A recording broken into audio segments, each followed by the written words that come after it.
Good evening, everyone, and welcome to the final forum in the Baptista series for 2020-2021. I'm Anna Ford Smith, and I'm the Associate Director of Cerlac, and I'm delighted to be here tonight with our panelists. The Baptista is the principal public event of Cerlac.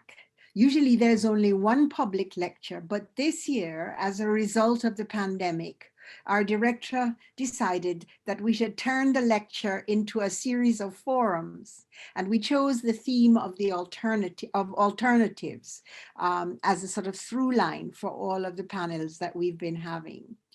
We've had 3 so far. We've had a panel called Beyond the Violence of Extraction, which has dealt with mining, bauxite mining in particular, and its relations to other issues of mining in both North and South. We've had a panel on struggles around migration, with particular focuses on migration both within the Caribbean and the struggles of migrant workers here in North America, as well as the politics of migration in the United States, our powerful neighbor to the South. And then we've concluded the series with these 2 panels on reparations. This year, we've been rethinking Caribbean studies in relation to the present moment and to the old and new struggles that inform the region and its diaspora. We've been rethinking Caribbean studies and research in relation to new articulations of Black militants globally and Black organizing globally. And we've also been rethinking it in relation to new articulations of a radical politics of difference. This reparations series addresses one of the most vibrant social movements, particularly in the Anglophone Caribbean, but it also links this to other reparative struggles and strategies around the world. We hope that through this labor, we will be able to expand our freedom dreams and further the unfinished project of emancipation.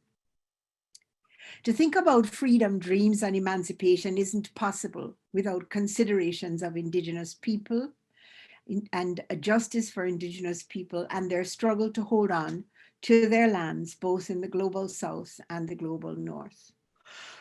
Julian Gutierrez Castaño is a PhD candidate in the Department of Geography who works on internal displacement and migration in Colombia. And he's going to do the land acknowledgement, which turns our attention to the question of indigeneity and land here in Canada and throughout the world. Julian? Yes, thanks, Honor.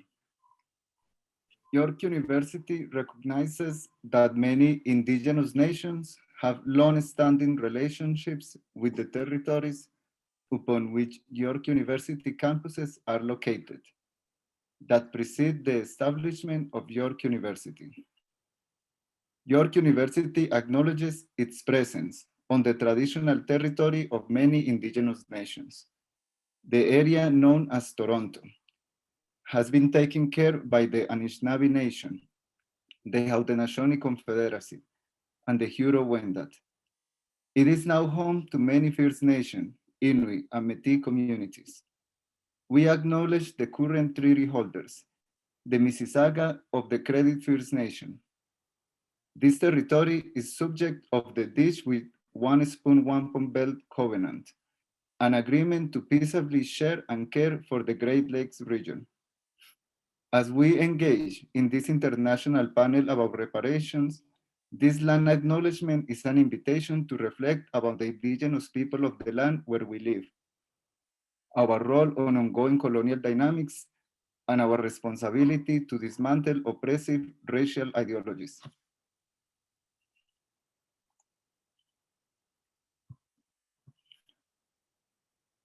We can continue on.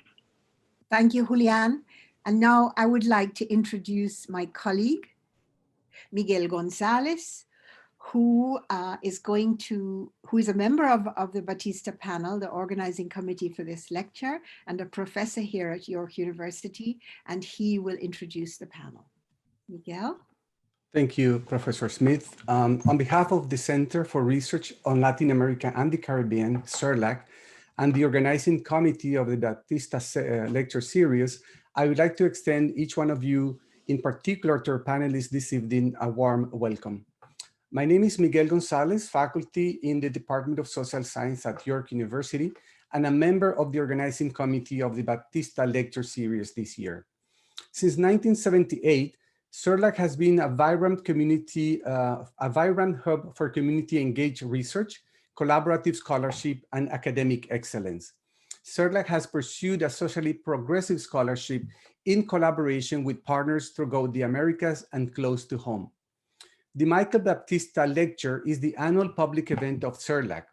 It was established by friends and family of Michael Baptista and the Royal Bank of Canada, RBC, to recognize areas central to his remarkable spirit and success, the importance of his Guyanese and Caribbean roots, his dedication and outstanding achievements, and his unconditional drive and love for learning.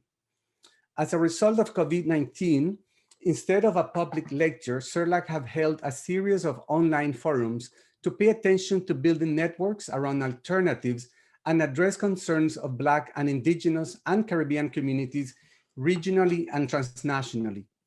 Our hope is that these events will allow us to remain engaged with issues of great urgency at home and abroad, while at the same time we continue to build constructive community of scholars through collaborative partnerships beyond the university campus.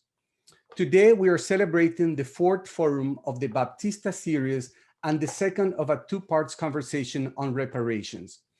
We are tremendously grateful to our panelists who have kindly accepted our invitation this evening. The first panel was held 2 weeks ago, and it did focus on the campaign for reparations in the Anglophone Caribbean, and it highlighted its origins and achievements. Judging from the crowd that attended the event and the feedback we received from our panelists and the audience, it was a successful event. The recording of the first panel is already posted at Cerlac website, and I encourage everyone to access it if you missed it, or if you would like to revisit the ideas shared by the panelists on March the 18th. Our second panel tonight will devote attention to the ways in which organizations and communities have sought reparation for enslavement transnationally.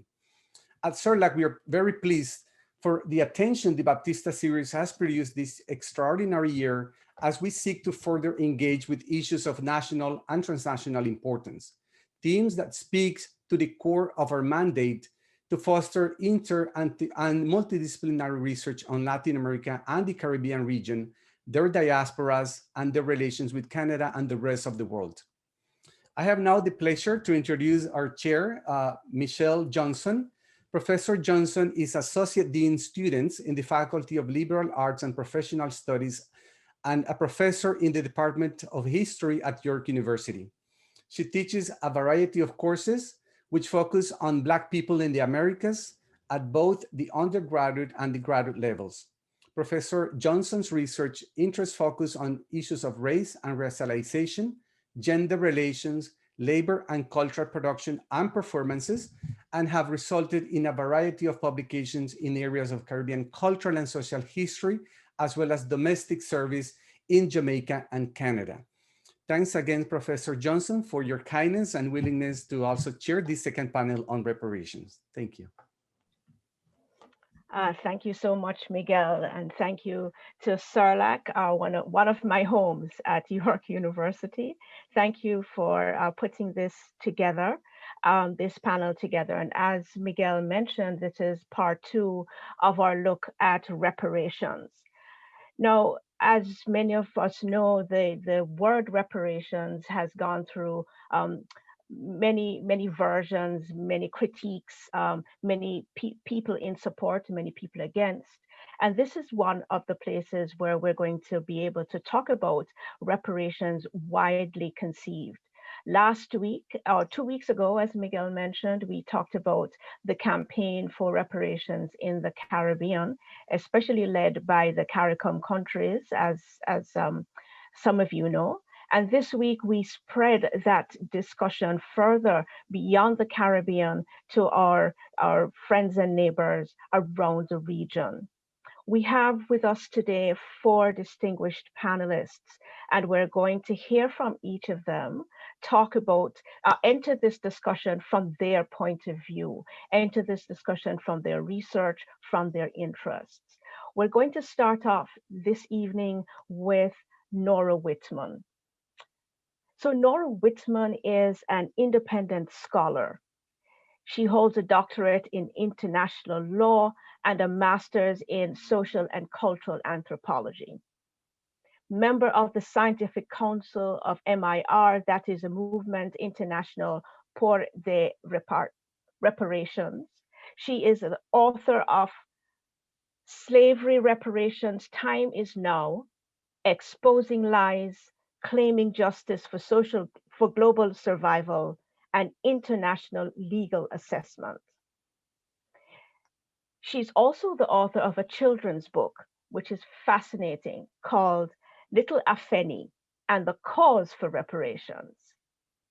A mother of 2 daughters based in Austria and Jamaica, her publications in scientific and popular journals debunk fundamental legal distortions that serve to undermine the global African claim for reparations. Please join me in welcoming Nora. Nora, the floor is yours.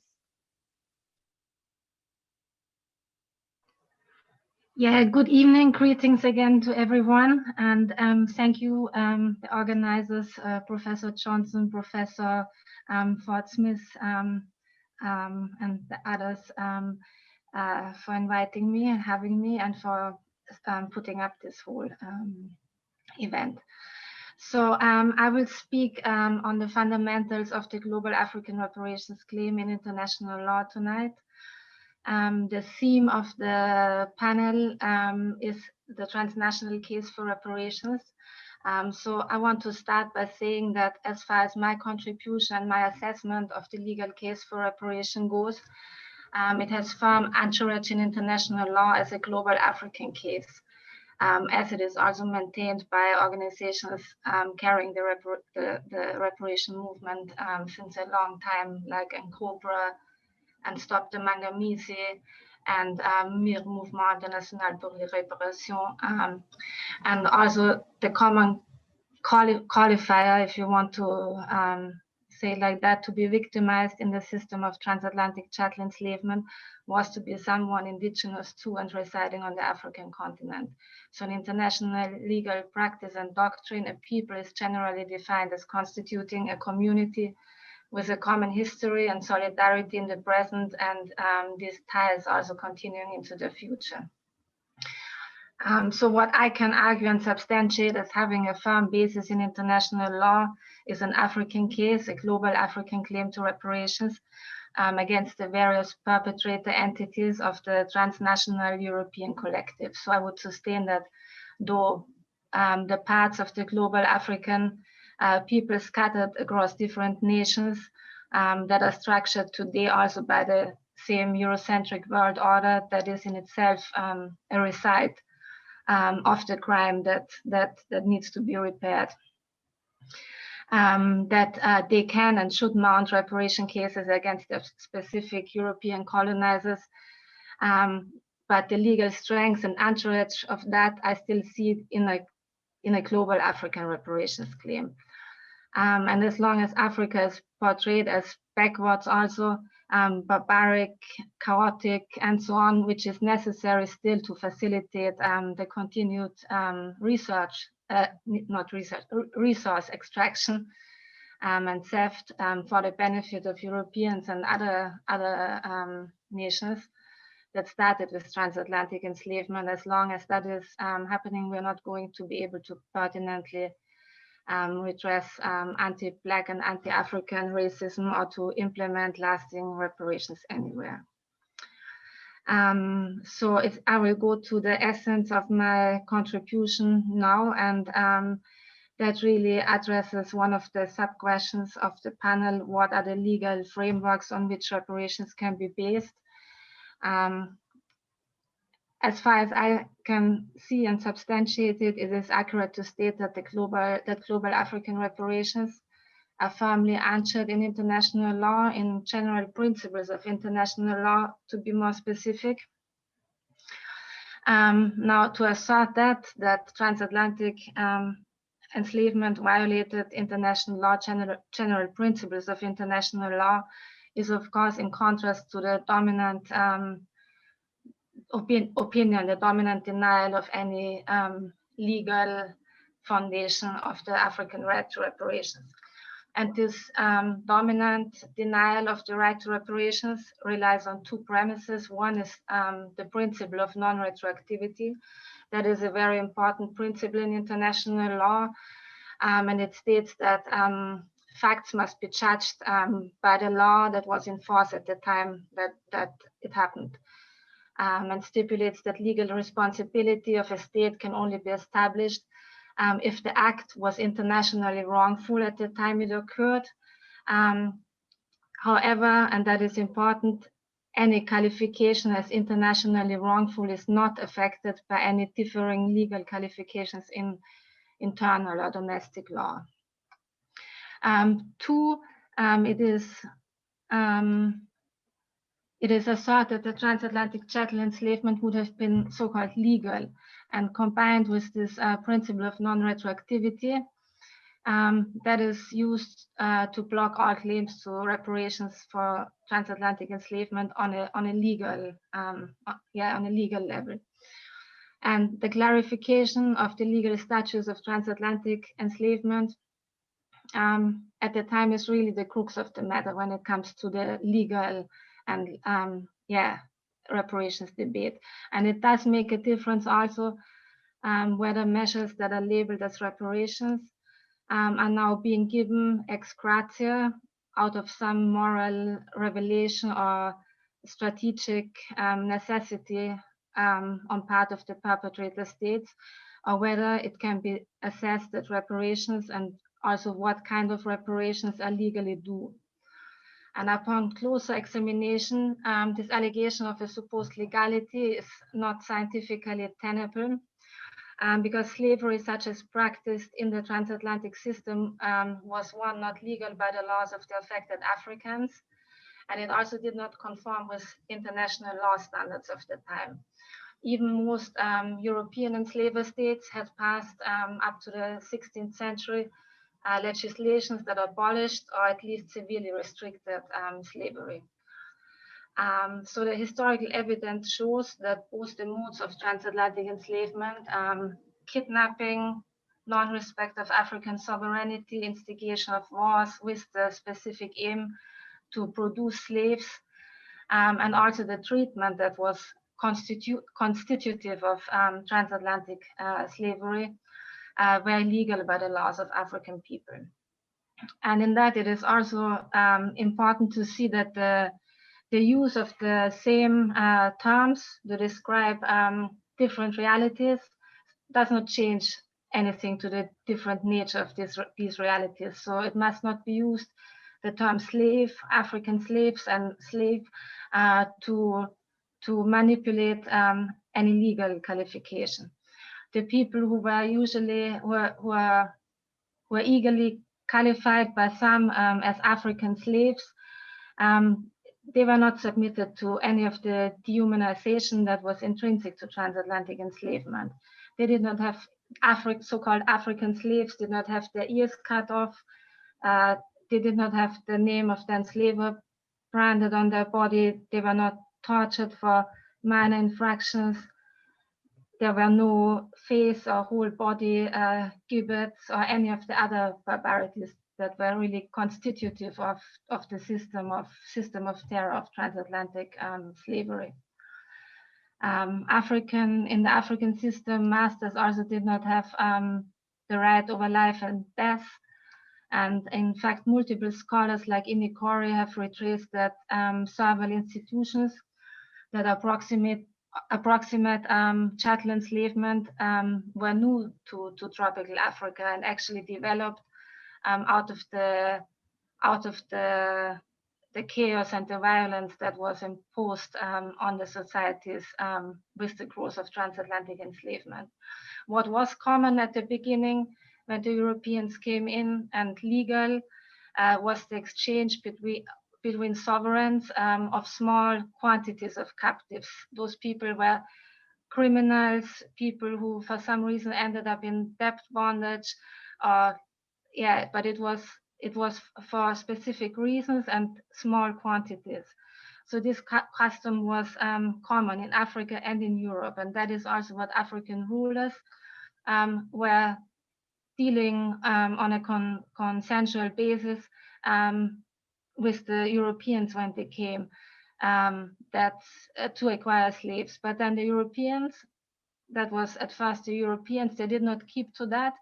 Thus, we have letters like the one from King Alfonso I of Congo, who sent a letter of protest to his Portuguese colleague, John III, complaining of these thieves and men of evil conscience who take away his people, to where he writes, the country is utterly depopulated. But they did not yield to that, the Portuguese. What happened is that what was about to happen then became a template for what was to become the European modus operandi for transatlantic enslavement and colonialism, continuing up to now. What happened is that after Alfonso died, they enslaved his family, instigated secession wars, armed insurgents, and the lesson with time and all that violence was for future kings of Congo and rulers in Africa that they needed to comply with European interests if they wanted to maintain in power. So the available evidence, however, also shows that, especially in the first decades and centuries, that rulers and leaders in Africa actively resisted transatlantic slavery, whereas with the advancing of time, collaborators gained an upper hand with the help of European firearms. But to assess the legal status now of these actions and of that enslavement, we need to look at the law before that was started, not when institutions and societies were already being broken down.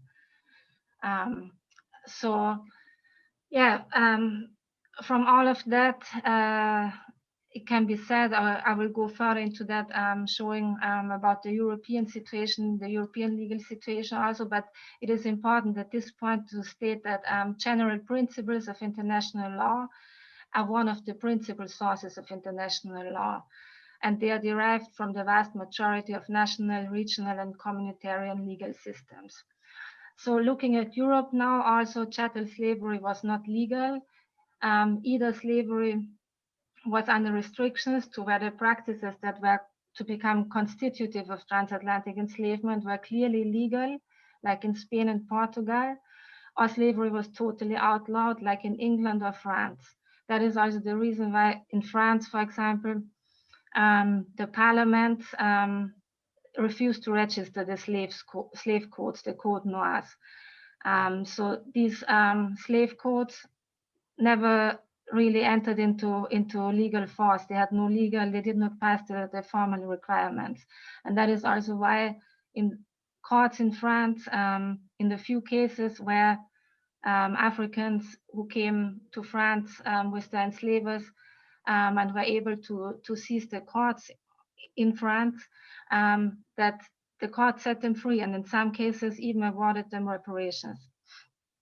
Also, that is also important pertaining to establishing general principles of international law. None of the renowned scholars considered founding fathers of course, European international law, but still that none of them, like Suarez, De Vittorio, Grotius, none of them deemed slavery at that time legal without any restrictions, and some rejected it right away and said that it is violating natural law. So it is safe to assess that transatlantic slavery violated general principles of international law, such as derived from the vast majority of national, regional, and communitarian legal systems. Fundamentally, also, what was started with transatlantic chattel enslavement, but continuing up to today, is a violation of African sovereignty for research, theft, and by genocidal means. International law defines a violation of sovereignty as the exercise of state powers within the territory of another state without consent. So we have seen that that is what the Portuguese started in Congo, and it has really remained the modus operandi ever since. So transatlantic enslavement and the other consecutive phases of the MAFA, the Great Disaster, constituted multifaceted violations of international law, thus also necessitating and multifaceted modes of reparations. There's, for example, for one, the violation of sovereignty that calls for cessation because it is still happening. That pattern of the violation of sovereignty for research, extraction, research, theft to enrich Europe, it is still happening. And it started then on the same structure still. So it is a continuing violation that also makes present day international law mechanisms and so on applicable, actually. It also calls the violation of sovereignty for guarantees of non-repetition. The violation, then there's the violation of the illegal enslavement and of the theft and robbery of wealth and the stolen labor that calls for compensation, restitution, repatriation. And then there's also the reality that the violations do fulfill the legal qualification of genocide. And since we are dealing with a continued violation, all the present day international law regulations and mechanisms on genocide are actually also applicable. So all of that calls for the various commensurate modes of reparation that international law holds. The Permanent Court of International Justice, when it proclaimed in 1928 in the Chotso factory case that, I quote, reparation must, as far as possible, wipe out all the consequences of the legal act and re-establish the situation which would, in all probability, have existed if that act had not been committed. That is the basic rule for reparations in international law. And based on that, international law knows restitution, compensation, rehabilitation, satisfaction, guarantees of non-repetition. Before that comes cessation. Reparations sticking to this Chotso rule must not only deal with the damage of the crime in the Americas and the Caribbean, but also on the African continent and indeed globally.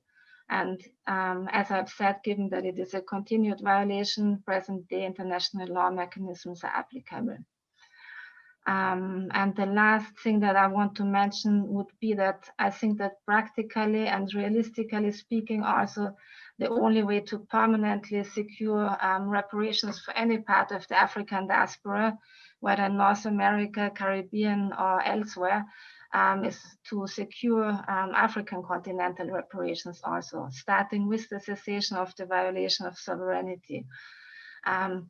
Because as we need to remember also, it has already happened before that reparations that were given, in that case by the US through the Freedmen's Bureaus, that had been reversed and taken back from some people who had already received the 40 acres and the mule, and the land was taken away and given back. So I think that, what I just said, that it is really a global African reparations claim, and of course the reparation struggles need to go on anywhere, but it is very important to keep a focus that how crucial it is that the violation stops globally, and of course the center is still Africa. So, yeah, thank you.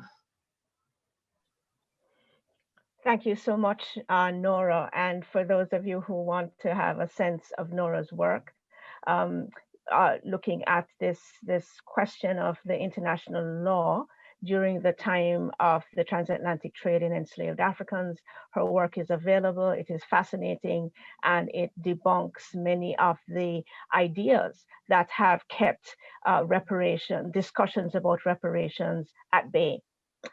So thanks again, Nora, for that. Thank you.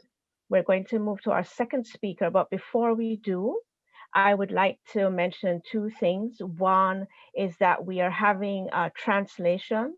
If you go to the bottom of your screen and to the right side of the bottom of your screen, there's a little circle that looks like a world.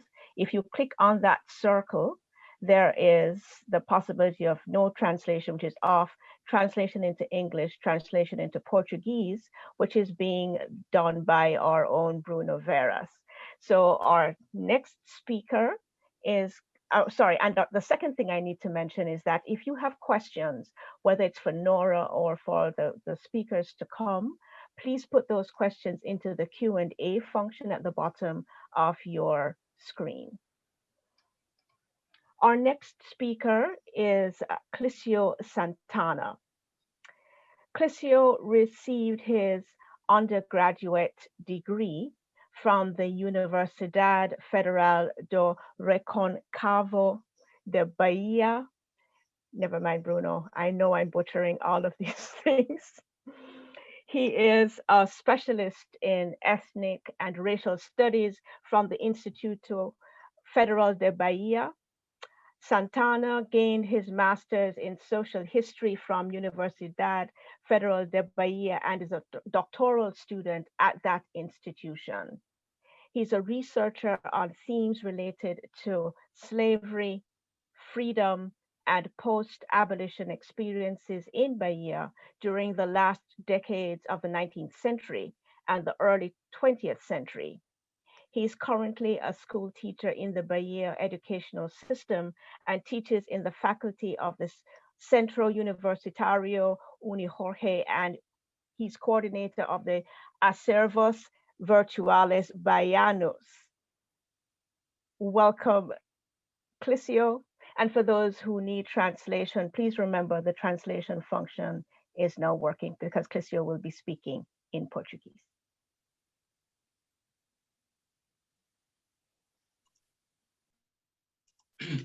Olá, boa noite. Em primeiro lugar, gostaria de agradecer os organizadores, a Universidade de York, o Cerlac, a Bruno, meu amigo de tempos. É um prazer estar aqui nesse momento importante. Bruno, eu vou te pedir só para você fechar seu microfone para mim, que eu estou te ouvindo.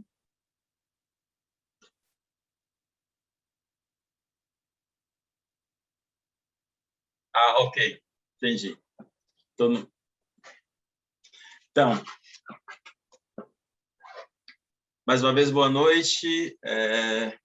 Agradecer o convite e queria falar o seguinte, né? Eu vou abordar alguns temas, 3 pontos ou 4, de forma inicial, para a gente poder debater um pouco e se situar de forma geral no painel. O meu interesse, inicialmente, além da academia, eu tenho uma história na militância negra desde muito cedo, né? A academia, a universidade veio depois na minha vida, mas os movimentos sociais, em especial o movimento negro, faz parte da minha trajetória desde muito cedo, desde a adolescência, 13, 14 anos. Então, eu queria debater aqui um pouco que é como o Estado brasileiro, esse Estado que a gente conhece, se posiciona contra as pautas relacionadas à reparação da população negra, ou seja, como ele se organizou ao longo do tempo para essa pauta não ser uma pauta que tenha cadência, que tenha força nos debates, ou seja, minou essa pauta. A segunda proposta é como isso gera uma... Ok. Então, a segunda proposta é tentar pensar, né, de como os movimentos negros se organizaram para tensionar esse Estado em busca de espaços de reparação ou de políticas afirmativas, né, como a gente chama. E a outra questão é como o racismo brasileiro ele age de forma perversa e que isso daí não é acaba não sendo uma pauta popular, né? Vira uma pauta de segmentos do movimento. E a última questão é de como esse próprio Estado ele age de forma violenta para essa população através de uma política genocida. Ou seja, a gente tem muito mais uma política de genocídio do que uma política reparatória, né? Diferentemente de outros contextos, o Estado brasileiro é isso. Então, é sobre alguns desses pontos que eu quero conversar um pouco nesse painel e dialogar com vocês. Desde a abolição da escravidão, em 1888, o Brasil foi um dos últimos países das Américas a abolir legalmente a escravidão, né? Quando mais todos os países já tinham abolido e já estavam à frente dessa questão, o Brasil resistiu muito. Dentre os países que consumiram pessoas escravizadas, mais de 12 milhões, o Brasil foi um dos que mais importou e escravizou pessoas africanas na escravidão. E dentre esses, a Bahia, de onde eu falo, e mais especificamente Salvador, foi um dos lugares onde mais pessoas escravizadas africanas aportaram, além da população indígena, que é também um tema importante, né? Então, a partir da abolição da escravidão, a única legislação brasileira, do Estado brasileiro, que deixa de ser imperial e passa a ser republicano em 1889, foi as leis de cotas raciais ou as políticas afirmativas em 2012. Então, passamos um século e um quarto de século sem nenhuma legislação, sem nenhuma questão legal que tratasse de políticas oriundas do Estado brasileiro, direcionada à população descendente de africanos. Ou seja, é um Estado que se organiza para barrar essa questão e, da mesma forma, ele não permite que essa população caminhe de forma perversa, de forma harmônica. Tivemos uma política de higienização, uma política de branqueamento. Não, os ex-escravizados não tiveram acesso à terra, não tiveram acesso à escola, especialmente à educação, né? Foram para o submundo ou subemprego, especialmente em Salvador, onde moro, que é uma cidade que, fora do continente africano, é a cidade mais negra do mundo, aonde chega a índice de mais de 80% da sua população ser declarada afro-brasileira ou negra.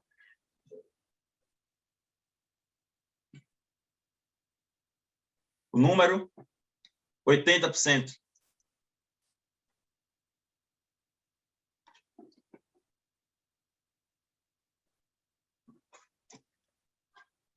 Então, essa população, e não só na Bahia, mas no Brasil todo, ficou à margem do sistema e o Estado brasileiro se organizou para privar essa população de qualquer tipo de estratégia reparatória, seja econômica, seja educacional, seja cultural. Pelo contrário, ele se formou ainda mais para barrar o acesso dessa população a determinadas instituições, criminalizando práticas como a capoeira, como o maracatu, né, como o ajuntamento de pessoas, tornando crime ao chamado de vadiagem, ou seja, aquele cidadão negro que não tinha um trabalho formal poderia ser preso por ser considerado vadio, ladrão, enfim, criminalizando isso. E, ao longo do tempo, essa população foi cada vez mais se tornando mais marginalizada. O que eu quero dizer é que não houve uma política de reparação, houve uma política estatal de racismo para essa população. O Estado brasileiro, ele se estrutura a partir de uma lógica racista, e por isso essa pauta não foi legada. Por outro lado, a nossa estrutura de governo há séculos continua uma estrutura branca, né, hétera, das elites brasileiras, e que essa pauta não tem importância para esses grupos, porque mexe com essa questão. Por outro lado, já passando por um ponto, né, o que é que acontece? A gente precisa discutir as questões de reparação para o caso brasileiro, fazendo conexões. O sistema escravista brasileiro, um dos maiores do mundo, ele estava relacionado a várias outras nações. E essas nações precisam também, de alguma forma, se comprometer com pautas raciais. A Inglaterra nunca pediu desculpa pelo crime da escravidão, e sabemos que foi uma das nações que mais lucrou no ponto de vista do tráfico de escravos. A coroa inglesa nunca se debruçou para isso, nunca se reconheceu. E no caso do Brasil, em especial, ela contribuiu muito, além, obviamente, de Portugal, né, que era a chamada metrópole. Então, essa comunidade internacional, especialmente europeia, que usufruiu da riqueza oriunda do tráfico de escravos e da escravidão, precisa também se colocar como parte desse debate. Não é um problema só brasileiro.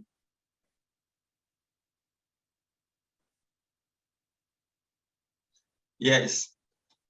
Então, não é um problema apenas brasileiro, é um problema transnacional, porque o tráfico de escravizados envolvia essas outras nações, em especial, gosto de frisar, as comunidades europeias, e aí a França, a Inglaterra mais ainda, e Portugal mais ainda. Então, falar de tráfico, falar de reparação, temos que discutir na perspectiva transnacional, porque a riqueza, o bem-estar, a saúde, a educação de alguns países europeus é fruto de um acúmulo de capital da escravidão.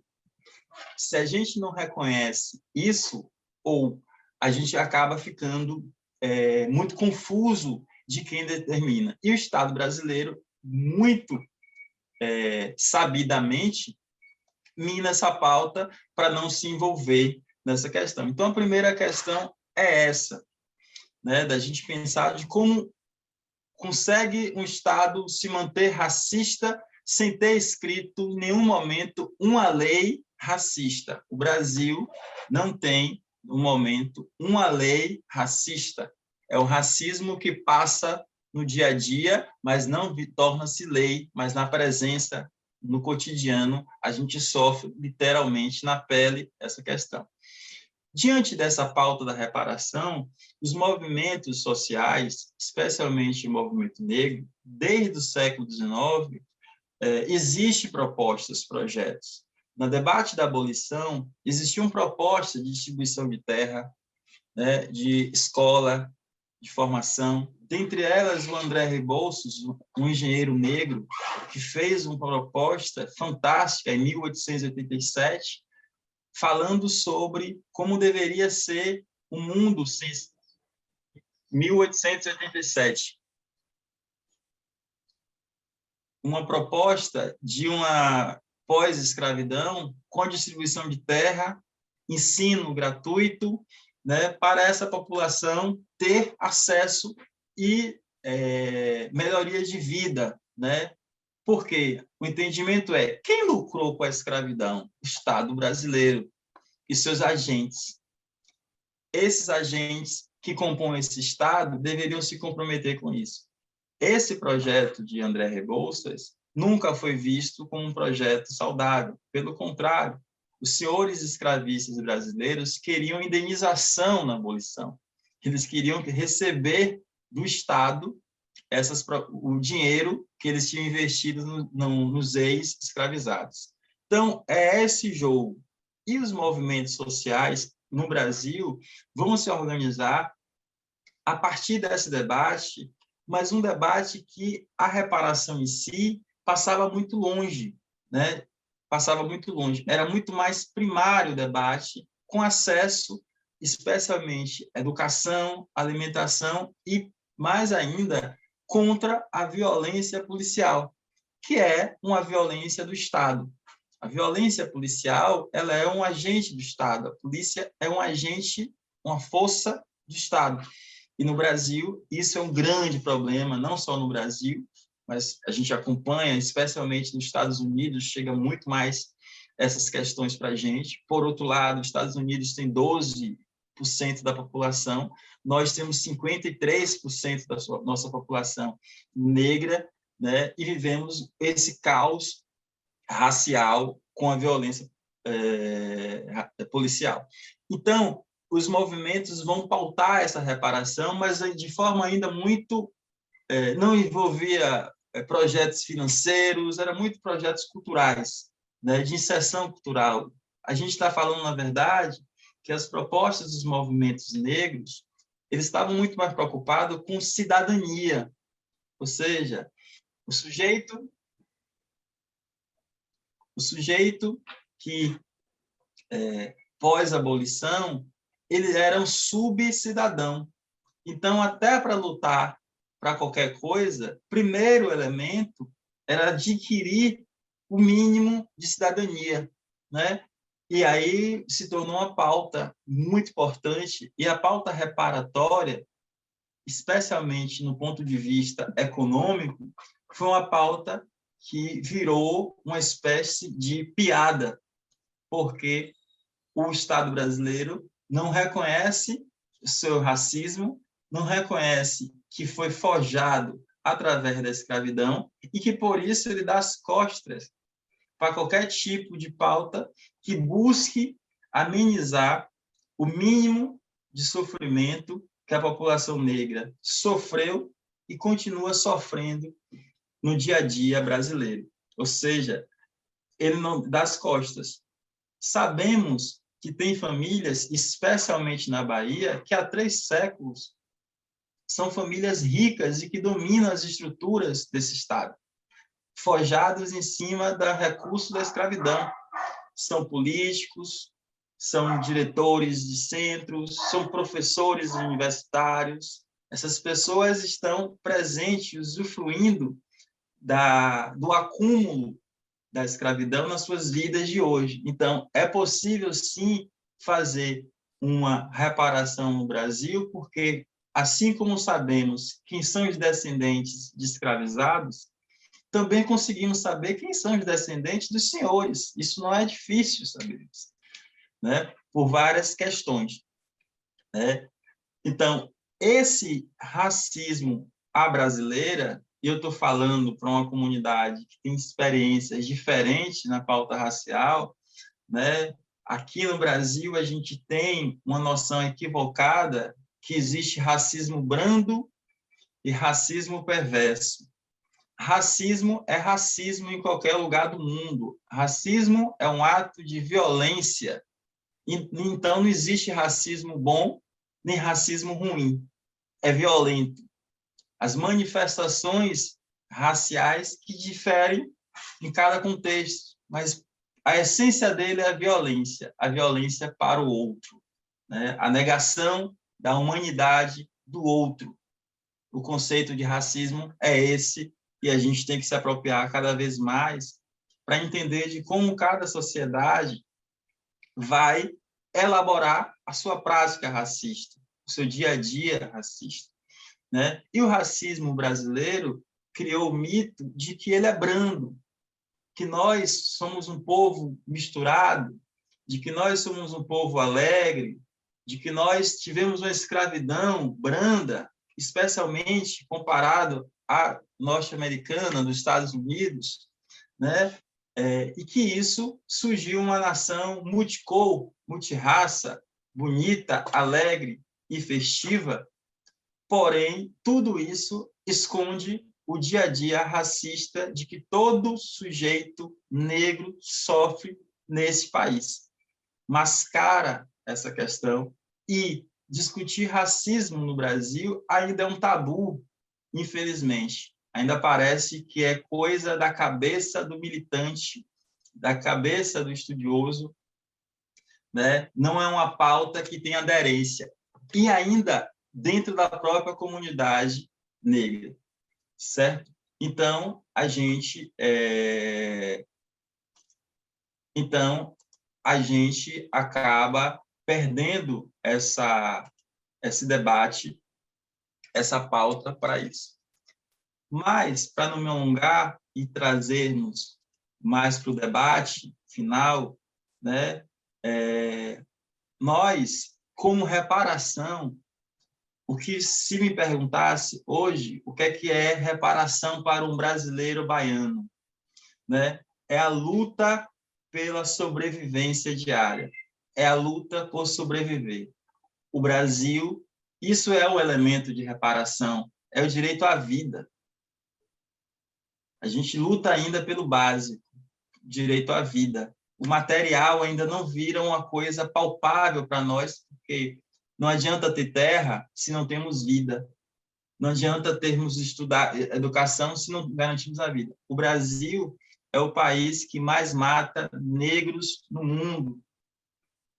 Um jovem negro tem 3 vezes mais chances de ser morto ao sair de casa todos os dias do que um jovem branco. 75% dos mortos no Brasil por policiais são negros. Então, a gente ainda está debatendo uma política genocida de sobrevivência. Aí eu coloco uma reflexão. Como é que a gente consegue debater uma política reparatória se tem em enfrentamento uma política genocida nesse contexto? Mais de 70% dos mortos por Covid no Brasil são negros. Então, é uma matança, é um extermínio, é um Estado genocida, né? Que a gente ainda está nessa célula básica de lutar pelo direito à vida, lutar pelo direito à existência. E isso daí mina o debate reparatório no ponto de vista material.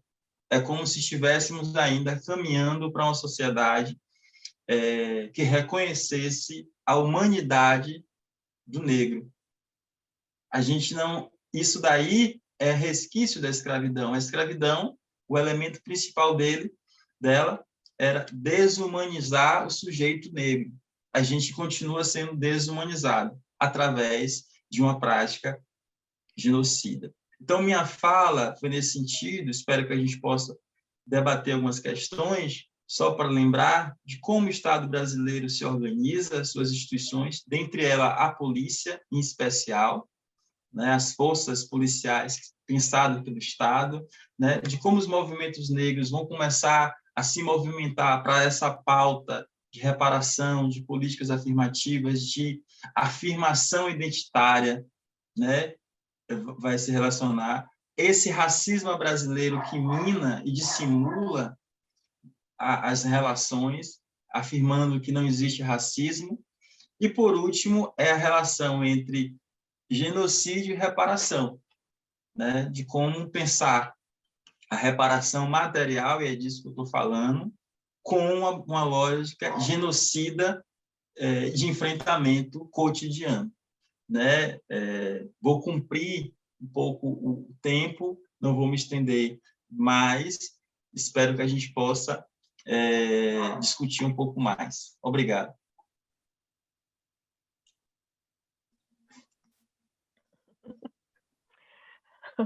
Thank you so much, Cliccio. Thank you. And thank you, Bruno, for your translation. I know you were running hard since Cliccio had a lot to say, and I'm saying it very fast. Very often when we have these debates about whether it is the conditions and experiences of persons of African descent or reparations, we just somehow forget in some places that the largest population is in Brazil, and that the conditions that Cliccio is talking about have to be central to any discussion about reparations. Just a quick reminder to folks, if you have questions, please put them in the Q&A. And for translation purposes, for those who need Portuguese, they can go back to the Portuguese. For those who don't need You can take off the translation and just listen directly to our speakers. Our next speaker is Dr. Amy Strecker, who is an associate professor of law at University College Dublin. Her research focuses on landscape, heritage, environment, and human rights. She was formerly involved in a transdisciplinary research project on the impact of colonial encounters on the Caribbean, in which she dealt with the role of international law in confronting the colonial past, specifically relating to land rights, cultural heritage, and restitution.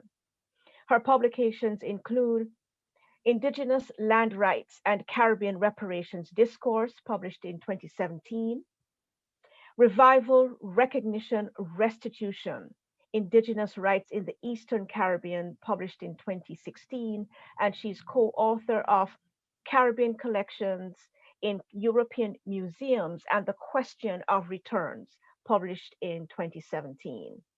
Professor Strecker is currently directing a European Research Council-funded project investigating the ways in which international law facilitates spatial justice and injustice through its conceptualization of property rights in land. Join me in welcoming Dr. Amy Strecker. Thank you, Professor Johnson. Thank you for the introduction. And also thank you to Professor Ford-Smith for the invitation this evening. Can you all hear me okay? Thank you. So good evening, everyone, and greetings from Dublin, Ireland. So my contribution this evening will focus on the Caribbean reparations claim, and in particular, the Indigenous peoples component of the claim. So as that relates to international law and land, and if I have time, also culture. So just a word on my background. I'm predominantly a legal scholar, though my work is quite socio-legal. My work explores the links between cultural heritage, human rights, and spatial justice. I'm particularly interested in how international law is used, both in a legal sense to access justice, but also well, to access justice and and control the abuse of power by the state, which is one of the aims of human rights, but also in a wider discursive sense to serve as a reference point and a language of protest. So international law has been fundamental to the past and the present of the Caribbean. In the past, it was used very much as a tool of conquest and oppression, but in the present, it's also seen as a vehicle for asserting cultural rights, recognition, and restitution. So this duality of international law, its colonial legacies on the one hand, and its potential as a tool for social change on the other, is really at the heart of my current project, which is on land, property, and spatial justice and international law. So before getting to my main points, I'd like to say a word on positionality. So I do, and I have felt as somewhat as an outsider coming to reparations debate. So I'll just maybe tell you about how I came to work on the question of Caribbean reparations or Caribbean reparations. So I was previously involved in a transdisciplinary project that was based at Leiden University in the Netherlands. And actually the question of reparations and redress is at a more advanced stage in the Netherlands, although some would say not advanced enough, but at a more advanced stage in the Netherlands than it is in my own country, Ireland. So Ireland, we have a complicated relationship with empire, and we often like to think of ourselves as victims of British colonialism, but actually the Irish played a role in Indigenous oppression and slavery and empire building as well, although it's been largely overlooked, and we're only just starting to have that conversation now. So back to the project, I was involved in this project, and it gathered multiple disciplines together to investigate the impact of colonial encounters on the Caribbean. And the departure point was that Caribbean history did not begin in 1492 with the arrival of Columbus, but predated that through a rich Indigenous history extending back thousands of years. I was part of the heritage team of the project, and initially my job was to analyse the cultural heritage laws in the region, because I'm originally a cultural heritage law scholar. But I felt immediately that since this project was dealing with the Indigenous past, that I should also be looking at the role of law in Indigenous affairs more broadly. So the role in creating as well as confronting that past. And so I focused on the interrelated issues of Indigenous revival, on Caribbean reparations, especially in relation to Indigenous peoples, and the question of land rights, and also the role of cultural heritage and cultural objects in cultural reparations more broadly. So my work involved case law analysis, analysis of the jurisprudence of UN human rights bodies, archival research, and field visits to understand the views and the work of descendant communities themselves. So revisiting the topic as part of my current research project got me thinking again about the role of law in reparatory justice. And this, I come to the first point I'd like to make this evening. So I remember at a forum or at another conference in the Netherlands on the topic of redressing past wrongs, there was a speaker after me who talked about reparations and really talked about reparations only as a historical issue. And I quote, "It seems to me not a fruitful concept in the context of legal debate. As a historian, I would recommend approaching the issue of reparatory justice as inherently historical, not as legal," end quote. So, and this is, for me anyway, this, at the time, I didn't respond to this assumption, but I think I've been thinking about it for a while since then, and it seems to me that only acknowledging reparations as a historical issue doesn't account for the legacies of past wrongs in the present, and therefore denies the global asymmetries and inequalities that exist because of past wrongs committed. Reparations has a past dimension, but also a very present one, as already pointed out by Nora. It also undermines the agency of those making claims. And if we look at CARICOM's claim, CARICOM views this not only as an ethical and moral claim, but also a legal one. And that's why the London-based human rights firm Layday was engaged as a porta voce for the 10-point plan. So the argument put forward by the speaker at the time was that making a legal claim brings to the fore and reifies victims and perpetrators. This, I argue, is a very reductionist view of the law. I believe it's actually the opposite. I think attaching a legal dimension is a way of underscoring the legitimacy of the claim, but also the legitimacy of law itself. So one of the timeless axioms of justice is that a wrong done must be redressed by the offender or someone else on their behalf. Without which social life is unthinkable. That was actually a quote of the former Justice of Calcutta. But law, and international law in particular, must necessarily play a role in reparations because it played a role in the original wrongful acts of oppression, and it also can play a role in facilitating procedural and substantive justice on many levels. So I come now to my second point, and that relates to land rights, Indigenous peoples' development, and state responsibility, which is referred to in point 3 of the Caribbean Reparations Commission 10-point plan for reparations, which is quite comprehensive. So point 3 of the plan refers to Indigenous peoples, and I quote, it says, "Genocide and land appropriation went hand in hand. A community of over 3 million in 1700 has been reduced to less than 30,000 in the year 2000. Survivors remain traumatized, landless, and are the most marginalized social group within the region," end quote. This statement is true. Land is one of the most important issues facing Indigenous and Afro-Indigenous communities today, and without which the development referred to in this point is hard to envisage. But land is also problematic in the context of reparations because of ongoing violations in the context of state-on-state reparations, as is in the current claim. And that's because of ongoing violations of Indigenous people's land rights internally, especially in those CARICOM states with significant Indigenous populations, and that's in the mainland, Suriname, Belize, and Guyana. And of course, the islands have Indigenous communities as well. It's just that the land rights violations, well, they're occurring mostly in the mainland because of resource extraction and so on.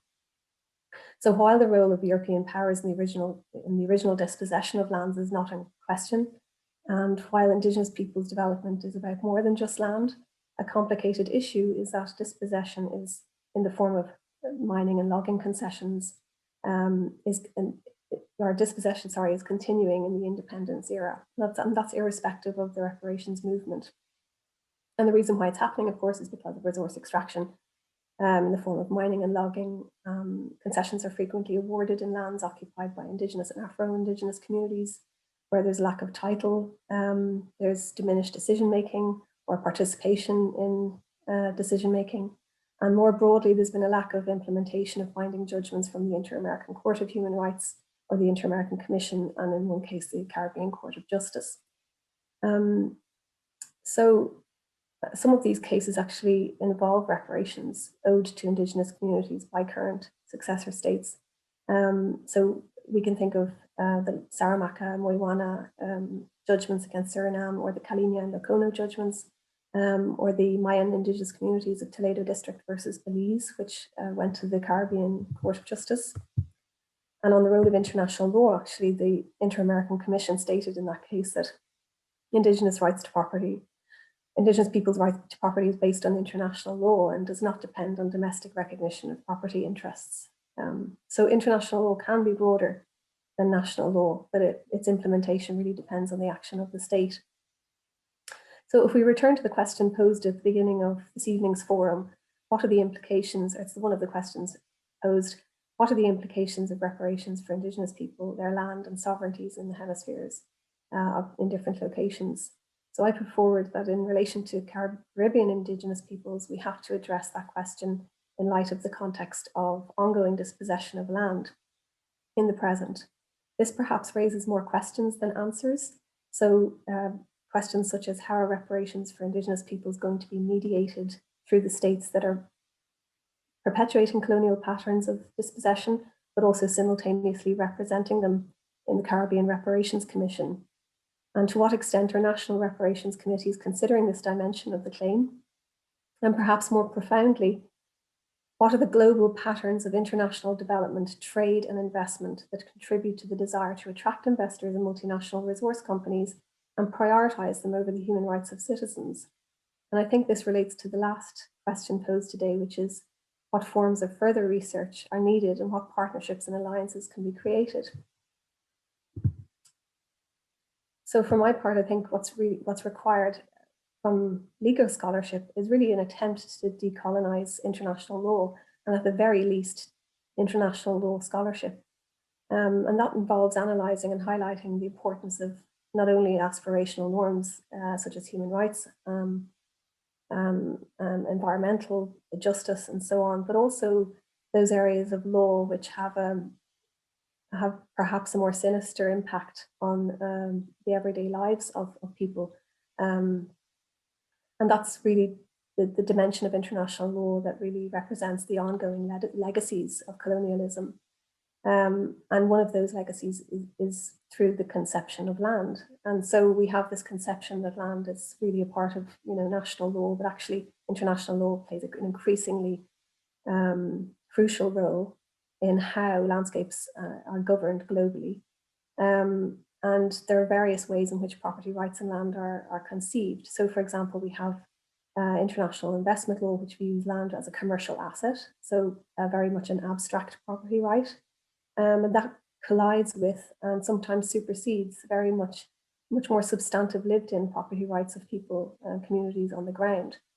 And that's one of the aims of my current project, Property and Justice. And I hope to be able to track the more recent developments in the case law and the implementation of these judgments that I've just mentioned and others to understand the complexities and the competing interests and also the obstacles to implementation concerning international law and its impact not only on Indigenous people, but on others dispossessed of land as well. I was going to say a word on cultural reparations, but I think for the interests of time, I'll stop there and we can always pick that up then in the Q&A later. So thank you very much. Thank you so much, Amy. One of the interesting things in that 10-point plan that CARICOM has put together is the fact that one of those is Indigenous reparations as well. And while there has tended to be a focus on the reparations due to persons of African descent who were enslaved in the transatlantic trade, unless and until the Indigenous piece is firmly placed within the reparations forum, this discussion is only half done. Thank you so much for that. Our fourth speaker, I will introduce in a minute. I'm just reminding folks to put your questions into the Q&A. There are now 3 questions waiting for us when we finish. For those who need translation, remember to go to the translation button. And I will remind everyone involved in the panel that Bruno is translating for our Portuguese speakers who have joined our forum for today. So please bear that in mind while you speak. So our fourth speaker, Esther Odulari, is a South African, Nigerian, British human rights and racial justice activist who lives and works in the Pacific coast of Colombia. She's a sociologist with a master's in human rights and a doctoral candidate at the University of London, where she's finishing a thesis on decolonial and people-centered approaches to transitional justice and reparation for the Afro-descendant people in Colombia. She worked as a consultant at the Anti-Discrimination Unit of the Office of the United Nations High Commissioner for Human Rights in Geneva for 8 years, during which time she worked on several projects associated with the work of the UN Working Group of Experts on People of African Descent, all within the framework of the UN Decade for People of African Descent.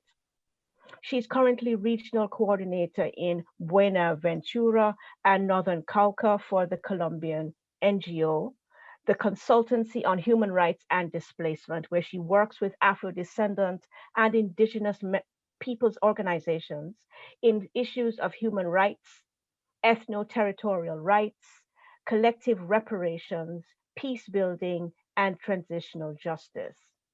Esther is a member of the International Coalition of People of African Descent and a founding member of the Latin American Coalition for the International Decade on People of African Descent.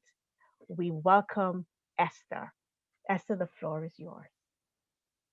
Hi, thank you so much. Thank you for the introduction and thank you for the invitation to participate in this panel. Can everybody hear me okay? Yes, we can hear you, but we're hearing background as well, Esther. Noise. Okay, so could the host please enable me to share the screen? I'm going to use a PowerPoint because I have very poor internet connection where I am, just so that it might be easier to follow my presentation. And apologize for the background noise.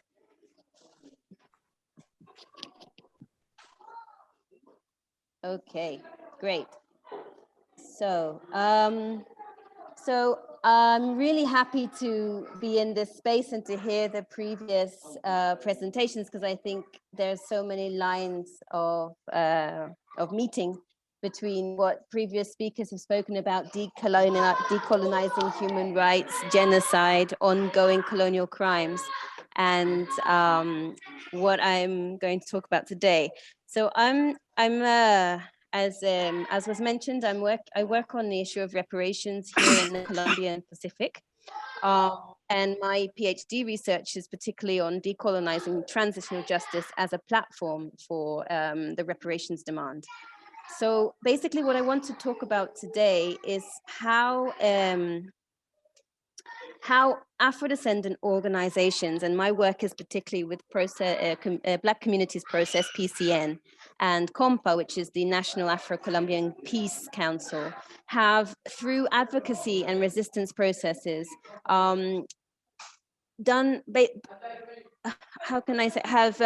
really contributed to the decolonization of transitional justice, to think about historical reparation in 2 ways. Firstly, by demonstrating and showing how contemporary crimes against humanity in the context of Colombia's armed conflict, and particularly those against Afro-descendant people, are a continuation of colonial crimes. And secondly, how they have then through advocacy, actually formed and shaped the very transitional justice framework that exists in Colombia to enable a discussion on historic reparation and historical crimes.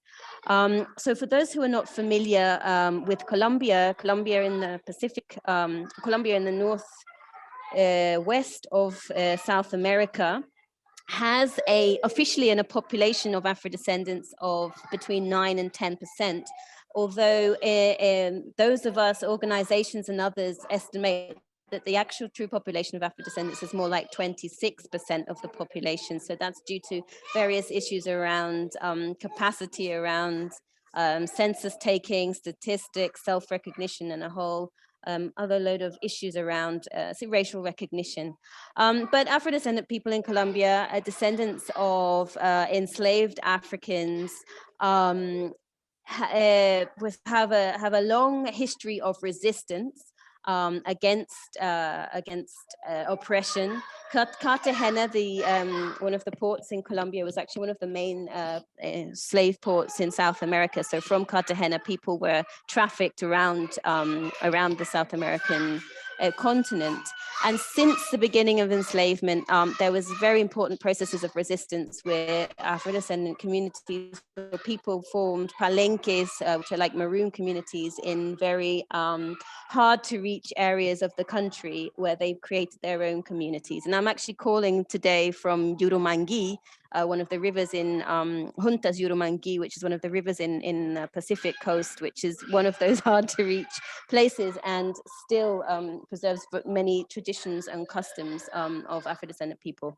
So I won't go too deeply into the history of enslavement because I know time is limited, but just to highlight, slavery was officially abolished in 1851 through a manumission law, which meant basically that, like in many other countries, that those perpetrators of that crime received reparations, while Afro-descendant people and enslaved people received nothing. Many of them actually had to buy their own freedom themselves. And yeah, of course, there was no reparations for Afro-descendant people. In the context of the construction of the new nations, during the wars of independence as well, it's important to highlight that Afro-descendant people played an important role fighting in the ranks of the independence armies. Simon Bolivar, who's hailed as the great leader of independence in the region, made a deal with Pétion in Haiti to free enslaved Africans if Pétion also gave him some people to fight in independence. And that promise was broken. He did not abolish slavery following the wars of independence. And in fact, there are letters written by Simon Bolivar using incredibly racist language about enslaved Africans and his reasons for using them in the wars. So we really highlight this continuance of racism, even among those who are supposed to be allies and those who are seen as heroes in society. Following the wars of independence and the construction of the new nation, as our Brazilian colleague mentioned, there were processes and laws even for whitening society. There's an immigration law from 1922, which explicitly says that immigration agents have the right to refuse entry to those who would damage the race and development of the country. So there was incredibly racist laws to whiten the country. And this simultaneously with a discourse around mestizaje, so racial mixing and racial harmony, and the denial of the very existence of racism. Today, the vast majority of the Colombian Afro-descendant population lives in the Pacific coast and the Caribbean coast as a legacy of slavery. But since processes of migration, or traditionally they lived, since processes of migration and forced displacement, now the majority lives in large cities. But still, there's an incredibly important presence in the rural areas of the Pacific and the Caribbean coast. There's historically been a denial of economic, social, and cultural rights, historic exclusion, following sort of in the early 20th century. Many of the lands that had become ancestral lands for Afro-descendants were dispossessed through processes of economic warfare. It can only be described as the the economic model began to encroach on Afro-descendant areas, and at the same time this invisibilization and denial of racism. Then towards the second half of the century, as the armed conflict, Colombia's internal armed conflict took way, Afro-descendants quickly became disproportionately affected by that armed conflict. And that's because the armed conflict is very much around land and resources, and particularly those regions that are seen as strategic, which coincides with Afro-descendant historical regions. It's very important to note that in 1993, the government adopted Law 70, sorry about this noise, Law 70 on the rights of Afro-descendants, which creates collective rights, recognizes Afro-descendants as a collective ethno-collective group, and recognizes collective rights and ethno-territorial rights, and rights to autonomy. So that has been a really important process in terms of recognition.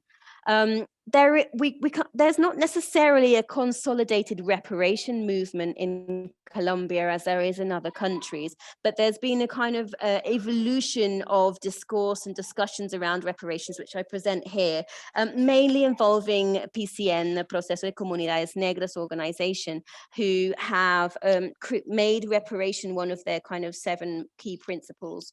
One of the principles of their struggle and their work, and together with PCN, there's been a lot of effort to reach out to movements and organizations of reparations in other parts of the world as well, very much inspired by the CARICOM process and also the reparations process in the US. And we've had lots of exchanges and meetings with organizations or organizations of the movement in Brazil, in the US, and in the Caribbean. So how does transitional justice come into this? And this really links up to the previous discussion or the previous presentation around human rights and decolonizing human rights and land rights. This is a quote from my thesis, which says, transitional justice seeks to repair the damages and restore the dignity of people who have suffered violations of their rights in context of war or authoritarian regimes. In addition to seeking sanctions for those who've committed serious crimes against humanity, transitional justice has increasingly focused on the rights of victims of those crimes.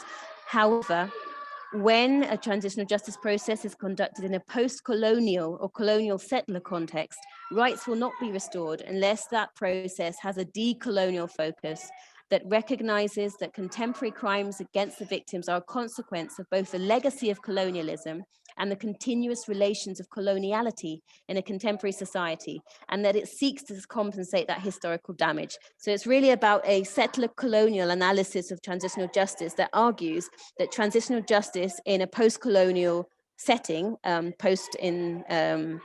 inverted commas, in a post-colonial setting must look historically.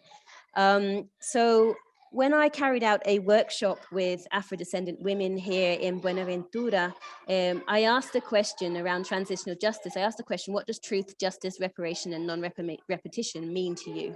And one of the responses was, there will only be guarantees of non-repetition for the violence against Black people in the armed conflict when there is historical reparations. So this is understood as a continuous line of violence.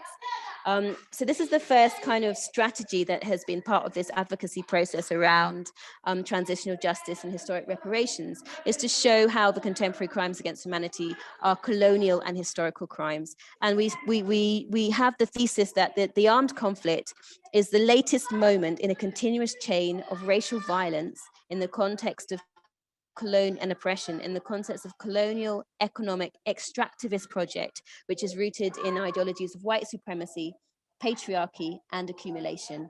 So we understand the armed conflict as one being completely about economic interests in territory and resources, and that the displacement affecting Afro-descendant people, and Afro-descendant people are disproportionately affected by forced displacement, is a strategy of war to take over territories. And this takes place in a colonial logic in which Afro-descendant people are both excluded from the very concept of modernity and development, so they're seen as not being as part of modernity project, but also their very existence and resistance in the territory is seen as an obstacle to development. So their displacement, but also disappearances, forced disappearances, killings of social leaders, sexual violence, and forced recruitment. All of these are strategies to weaken communities, weaken processes of resistance, use and utilize us as we were used during enslavement. And when we become a obstacle, or we're not functional to the movement, we are pushed out of those territories. And the allegation that we are making currently in the context of transitional justice is that this is a process of genocide, a process of ethnocide, so cultural genocide as well, and also ethnic cleansing, and that these crimes against humanity are continuous, historical, and colonial. These are some images from Buenaventura, which show some of the infrastructure projects that are taking place at the moment. And if you look closely, the communities which are ancestral Black communities in that town, which were actually built by those communities, are completely pasted over by these port infrastructure projects. And this is the logic all over the countries. The armed conflict arrives in the territories. People are displaced and huge infrastructure projects arrive. This is a quote from a sister from the movement, Francia Marquez, who says, talking about Cauca, where land was dispossessed during the second half of the 20th century. Today, we lost the land because of the state's racism. This racial state that created the structure so that we as a people lost our land and lost our freedom. And today, the descendants of the enslavers that did not want to free us now have our people submitting to working in slavery conditions again. So there's a reproduction of the same colonial relations in the contemporary context. And this leads us to assert that reparations isn't only a historical issue, and it isn't only a contemporary issue, but it's a continuous issue. As Carlos Rosero from PCN says, for PCN, there is no room for a debate on the issue of double reparation. The historical reparations and those a result of the internal armed conflict are one and the same and have the same origin. Transitional justice in Colombia, which is rooted in international human rights law and transitional justice norms, which recognizes the rights of victims to redress, which recognizes the rights to truth, justice, reparation, and non-repetition, has had some very important moments over the last few years in which there are laws on reparations for victims of the armed conflict. We have the peace agreement signed in 2016. But at each of those moments, the disproportionate impact on Afro-descendants was basically invisible. The state didn't recognize and didn't make any kind of specific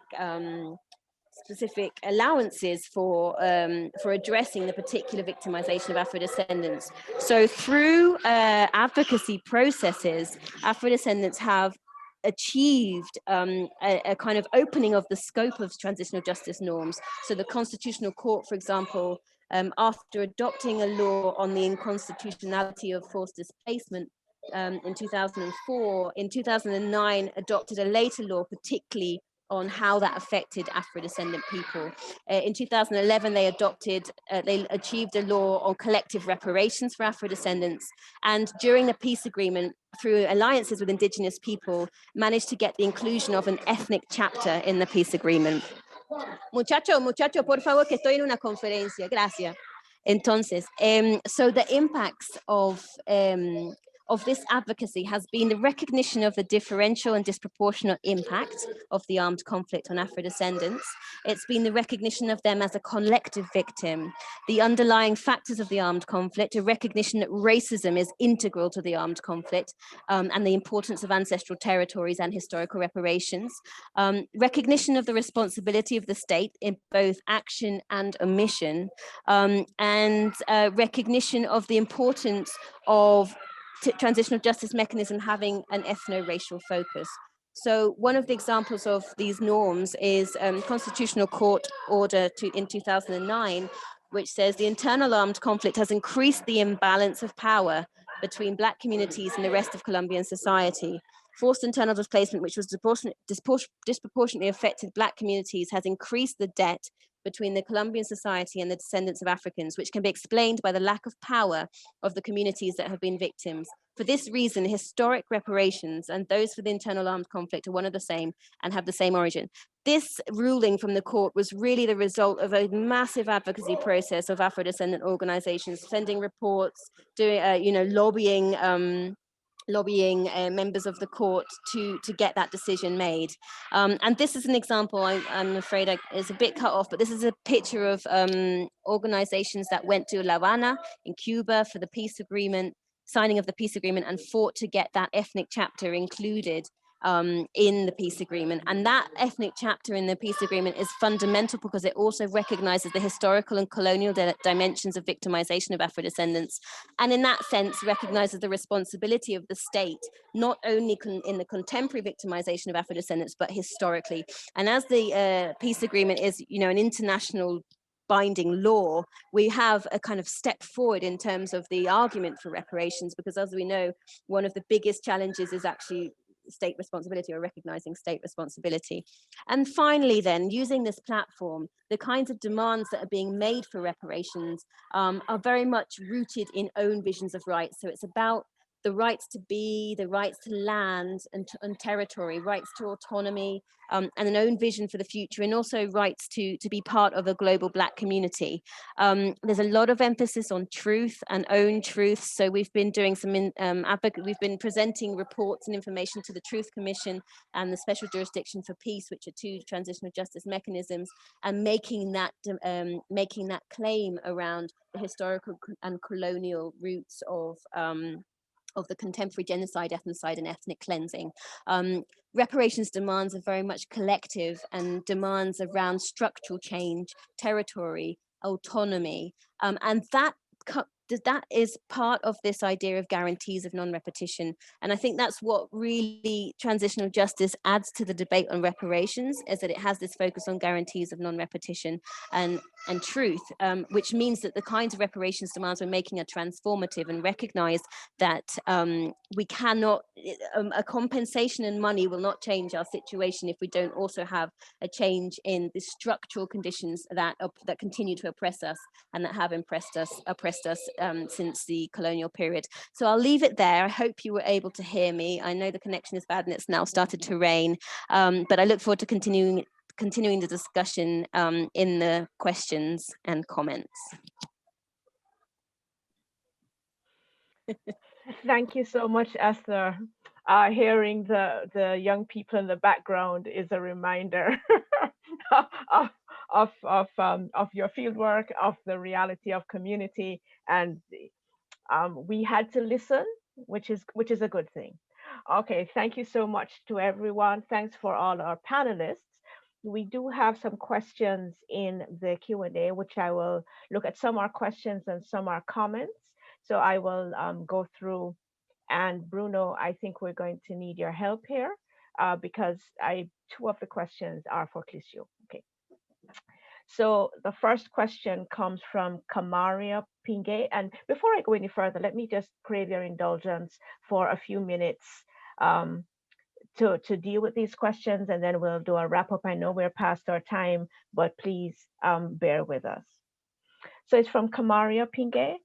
Can you please share what type of activism Brazilians are involved in on the ground? Do they have the opportunity to engage in Black Lives Matter protests?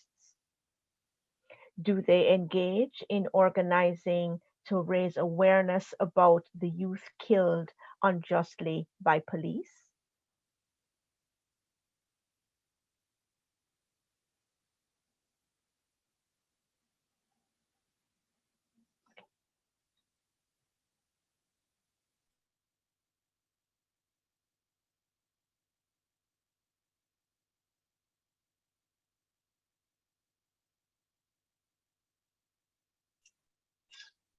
Obrigado pela pergunta.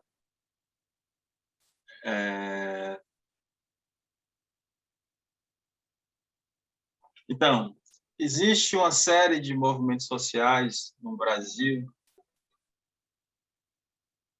que lutam pelo direito à vida. Em especial, quero destacar uma organização que tem quase 20 anos já, chamada Campanha Reage ao Será Morto, Reage ao Será Morta,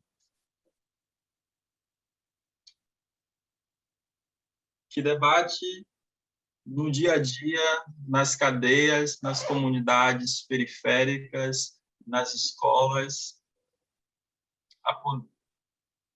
a política genocida do Estado. Falo isso porque eu fiz parte do quadro da Reaja durante anos de minha vida. Então, tem esse trabalho comunitário.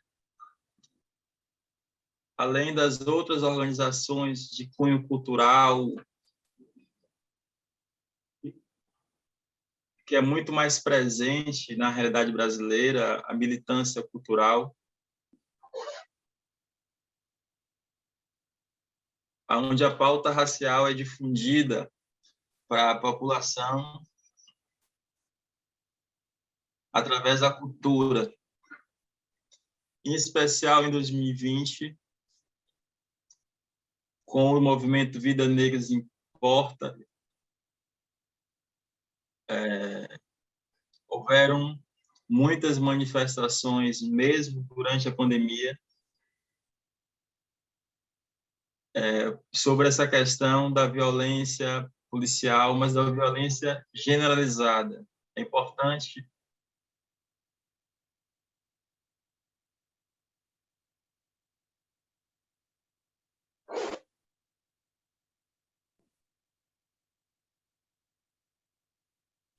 destacar que a violência não é só da polícia, né? A população negra brasileira passa por um processo de violência, tanto da retirada dos seus direitos humanos, mas também da sua vida em várias instâncias da sua existência. A polícia é um destaque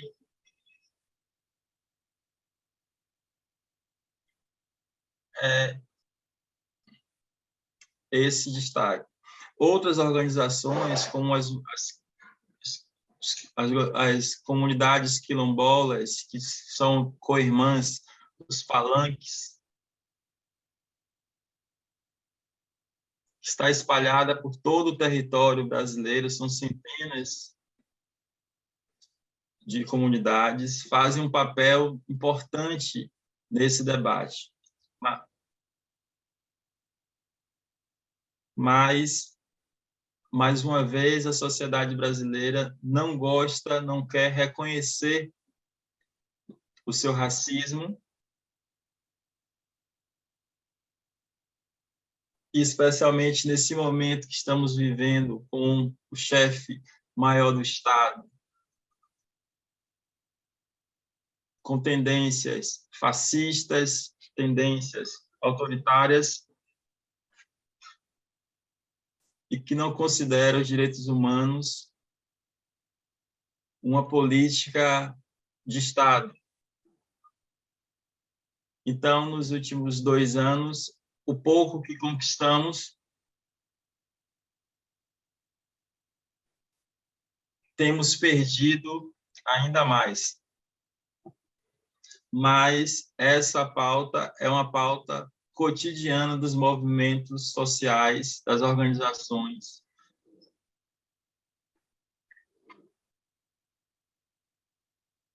Muito antes, inclusive, dos movimentos a partir de George Floyd de Vidas Negras Importam.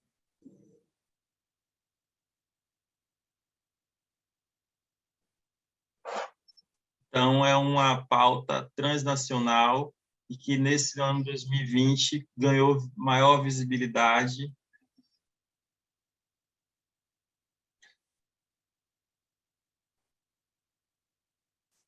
e importância a partir da situação citada do Floyd.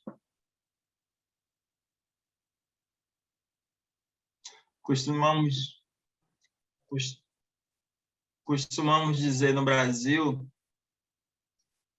que aqui o preconceito é eficaz.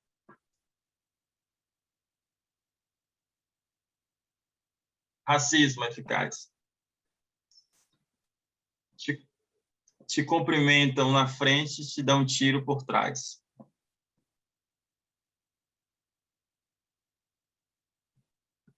É isso.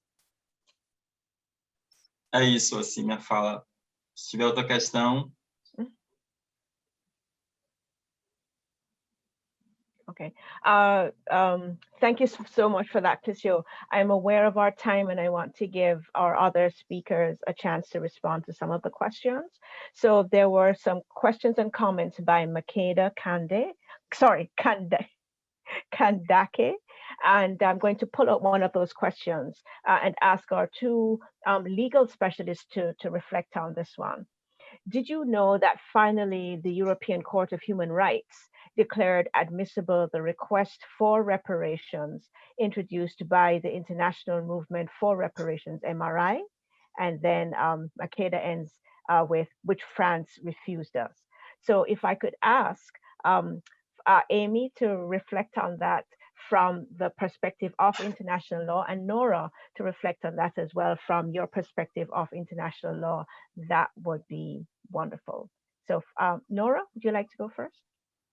Yeah, well, I'm aware of that, and I'd actually wanted to make mention of it, but then with everything that else, it just yeah, I missed it, but I'd wanted to mention it. Okay.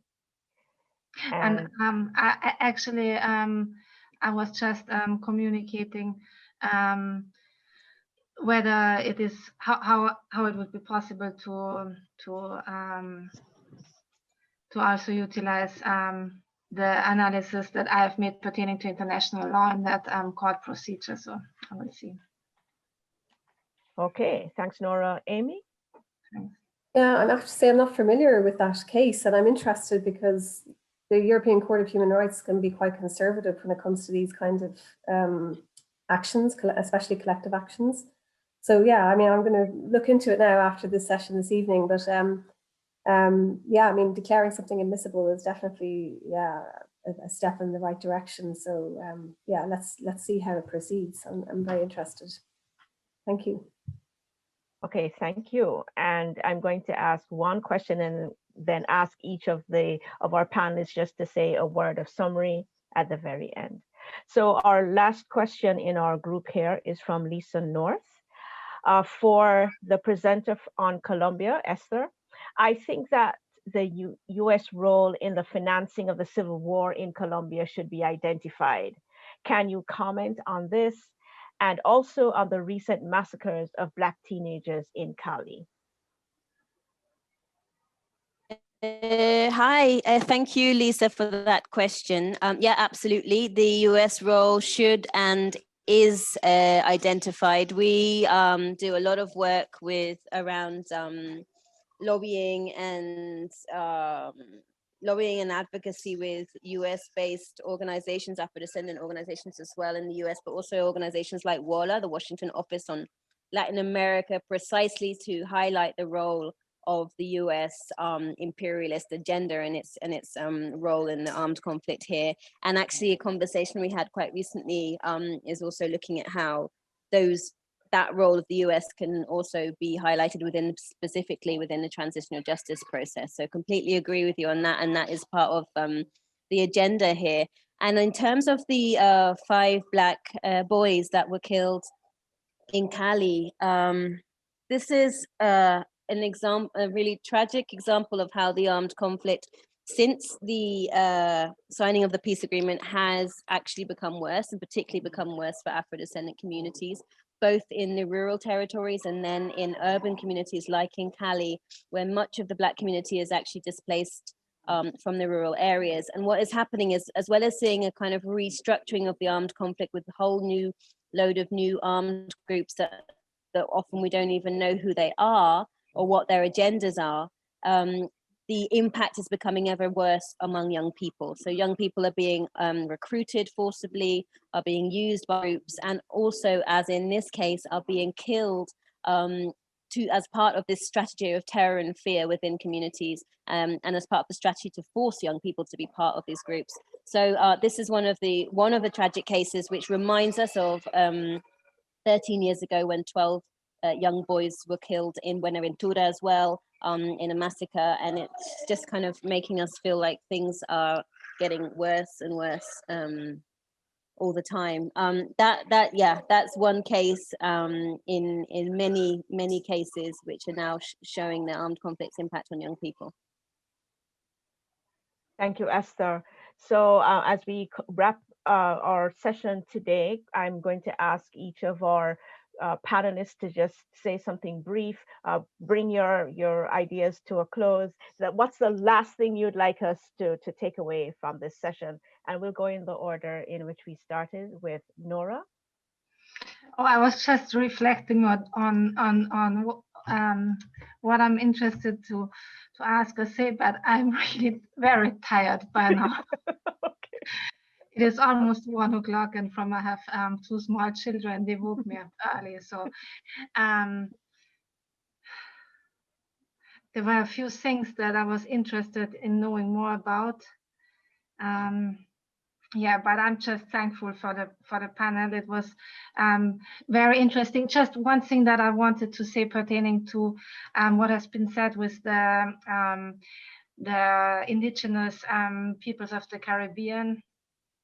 How I see it, of course, that they also have reparation claims, and it is justice needs to be sought and prevail everywhere.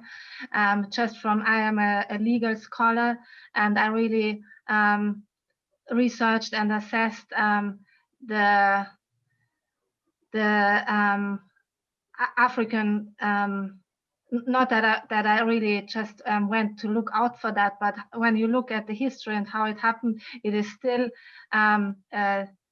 a different violation than what happened to the indigenous populations. In some, it was the same or similar, but it's still something different. So I am just that I put so much emphasis on the global African reparation claim is not because I don't want to consider the indigenous Caribbean people claim, but that is more just where I researched and how I see the legal basis of that claim. It has 2 different legal bases. That is what I wanted to say as far as I can see.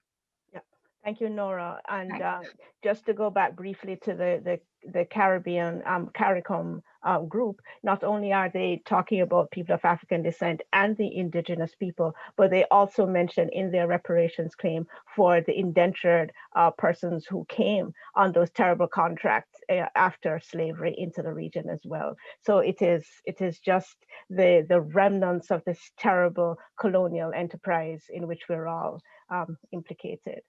Thank you so much. Cliccio, Bruno, can you help us with? Thank you. What? Oh, okay. Yeah.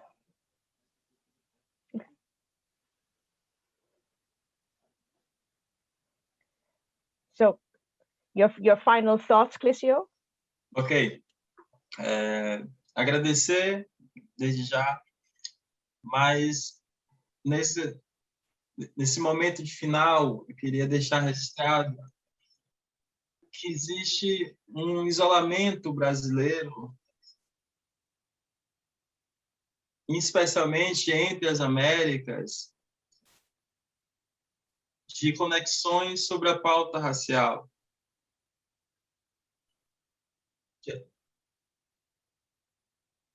Tanto nas Américas quanto na África. Então, isso impossibilita, em algumas maneiras, conversarmos, entendermos as comunidades africanas e descendentes afro-colombianas, peruanas, argentinas, cubanas, além da norte-americana e de todas elas, e frisando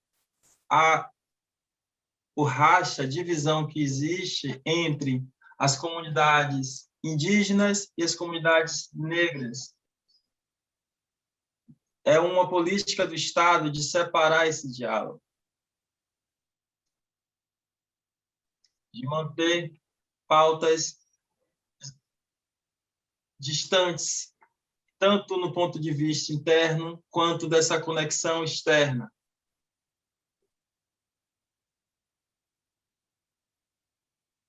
Tem uma questão muito importante, que é a questão da língua, que atrapalha muito por falarmos português em um continente que fala espanhol.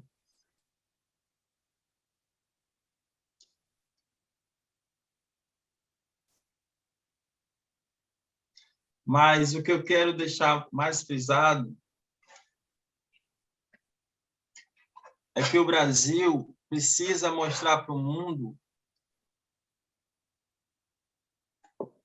que é um país racista, violento, extremamente perverso, historicamente e no presente, com a sua população negra. E precisamos que cada vez mais pessoas saibam que essa imagem de passividade, de alegria, de acolhimento, precisa ser desmistificada. Somos acolhedores, afetuosos,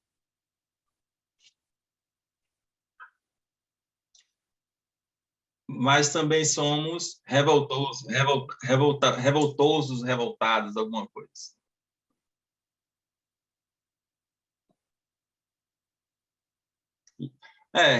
Rebeldes, né? Seria. Então, essa é a mensagem para essa conexão, de unirmos através da rebeldia. A rebeldia liberta. A passividade escraviza, humilha e desumaniza. Então, por um Brasil mais rebelde e também afetuoso. Ok.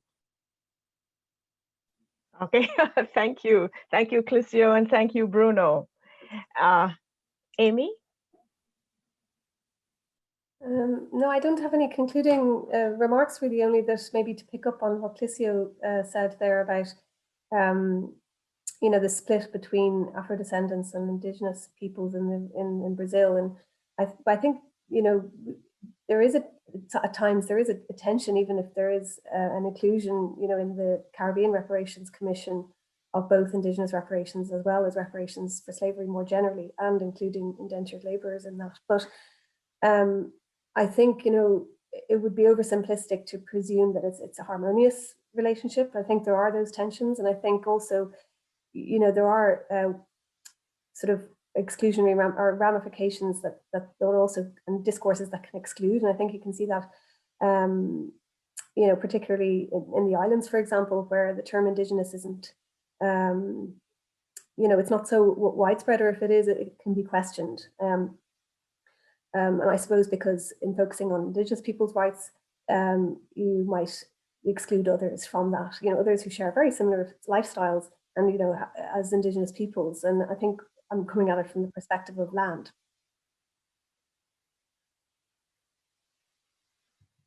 So, oh no, that's okay.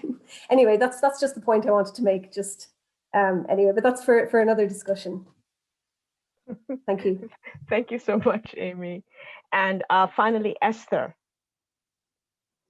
Yeah, no, thank you so much to everyone, and thank you. You know, it's been a really, really powerful panel. I think my closing words would be around solidarity as a people. One of the main driving rights or visions of rights of PCN is the right to be part of the global Black movement and the right to be part of Black internationalism. And I think that the reparation movement will be stronger if we begin to focus more on and understand more how the various dynamics and processes of racial oppression and colonial crimes have affected us as a people across the diaspora and across the Americas, and really join forces in terms of our demands for reparation. Because as we can see, there's some really important and interesting advances happening at the international level in different international scenes.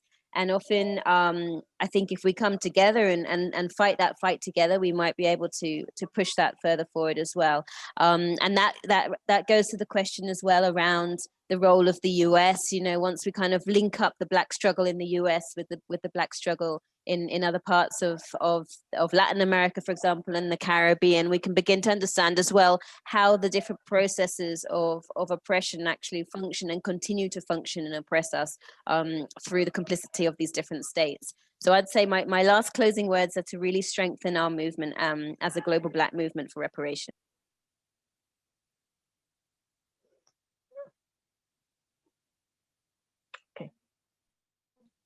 Thank you so much, Esther. And to what you have said, I would just add Canada. We have not talked about the experiences of persons of African descent in this place and the ways in which the oppression plays out, the ways in which the Canadian state, the enslavers in this place have erased from the national memory the very fact that they were enslavers. But that's for another day, another panel, another time. Thank you so much to our presenters for today, Nora Whitman, Amy Strecker, Esther Odulari, and where's my last presenter? Cliccio Santana. I'm looking around the room. Thank you so much to our presenters. Thank you, Bruno, for trying to keep up with the Portuguese back and forth and English. Simply amazing and indicative of what Cerlac is. It is the Center for Research on Latin America and the Caribbean, and we are, you know, back and forth language-wise. I'd like to thank our home, Cerlac, and thank the persons who made this possible. Before we leave this second or final panel on reparations, a special shout out to Chevy Eugene, who was the graduate student who led this whole idea of making reparations the focus of our discussion. Thank you to Anna Ford Smith for driving this forward, and to Miguel Gonzalez and Julian. And without that team, this would not have been possible. Camilla, well, what would we do without Camilla? The place would simply close. And we'd like to thank Kathia for her special work on this project. Our director is Danielle Robinson, and she created not just the space, but the leadership to make this happen. Thank you to 3 places at York, the Faculty of Liberal Arts and Professional Studies, who supported this series, as well as Anthropology and Politics, is it, Honor? 3 of our internal organizations. Thank you for coming out, sticking with us beyond our time. Have a great evening, and we're so happy that you are able to join us. Thank you once again, and good night.